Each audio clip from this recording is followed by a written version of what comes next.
Good morning. Ngasigi card ki message yenginarase mayam. Ado thangjo numit oibanina thangjagi numbers se 93 lere ko. Haidi anjul numbers hai tar ko ngasigi oina 93 se nabi be ai ko dum haidi sum important oiba thaba macha toine ka haga di khud oi gumba da ibi ba hai tar ko khubak ta di ibi ganu ko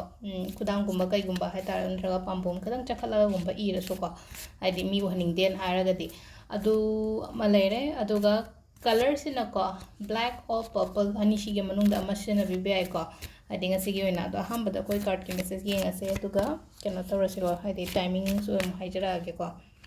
3 cards nung ko ang tigi law thokod mana card 1 2 3 ko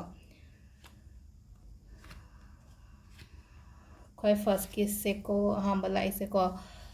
aina khaliba aina tauge na khaliba se ko haidi phanam di changjale ko phanam di changjale haraga di ko haidi lambi me ai chalakpa hai tare ko aina kaino ma haidi sigi mafam se da chatlaga natraga ai haji hoje khaliba thabak hai tare ko haidi tauge na khaliba do tangkhai hena di changjale ba ko haidi halfway di oirakpa hai tare ko aduga amana ko amuk haidi energy se yam tina drain tawe ko haidi इशासे द तौनिंगदबा खोनिंगदबा interest हनबा खोटपसे खरगा लैबा हाय तारे को अदुबु को हादि नंगी दरकार रेसे को हादि स्ट्रेंथ हाय तारे को पांगन थौना करी ग्राजे हनबिगनोन हायबो को हादि पांगन थौना हनबिगनो हादि आइना तौरिबा आइना खल्लिबा पोतो सक्सेसफुल ओइगनी हायबा हाय तारे को सिदा फाउंडेशन मैम हम सुलेरमगनी को लाइफ ता हाय तारे को अदु तौबा यायगा यादेगा को हादि कैनो लेना को सम इम मनुंगा कैनो तौबगा लेरगसो हादि आइगी फाउंडेशन हाय तारे को सिदगी हेना तौबा यादबा काइना को आइना तौनिंगबना मयाम अमा को अदुमाइना खरसु लेइ को अदुगा अनि शुबसिना को हजिक से हाय तारे को आइगी अवाबा कैनो तौबा खोपा मैम से सम फगलगा हील तौबा मतम गुंबा हाय तारे को अदुमाइना स्टेबिलिटी लाकपा अमना को हारि शांति लेना अदुमाइना गुंबा लेबा खोपा अदुमाइना हारि कितंग चटपा खोटपा खरा अमसु पीरी को अदुगा अहुम सुबगिसिना कितंग को हादि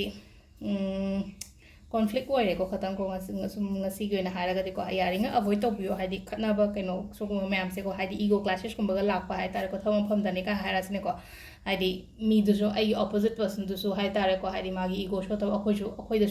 दसु लुने मा याउजरी ने दुम खरदि दुम अदुदुना हाय तारे ego clashes कुंबा लागा हादि कैनो हाय तारे को अखोइना argument कुंबा कई कुंबा तौनाबा मरि मरांग तौनाबा खोटपा हाय तारे को अदुमाइना खरा लै को अदुदुना सुम हादि ngasi गोइने दे हादि मानारुनो खतंग अबो तौथोपिया हाय तारे को conflict कुंबा थोक्तनबा अदुगा अखोइगी टाइमिंग से मोइ हाइजरागे को टाइमिंग से अयु की पुंग 3 मिनिट 53 दगिना 9 मिनिट 5 फाउंग लेरे दगी 13 मिनिट 3 दगिना 3 मिनिट 58 फाउंग लेरे को अदगी 5 मिनिट 10 दगिना 3 मिनिट 58 फाउंग लेरे दगी 9 मिनिट 9 दगिना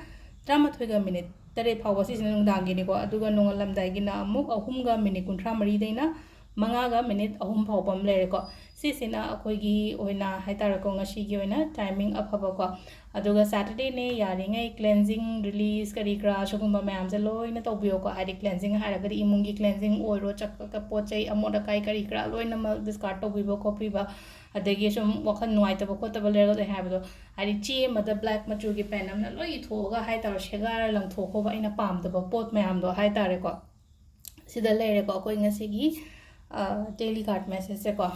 हेंगे अमुक येंग बिनारसे थैंक यू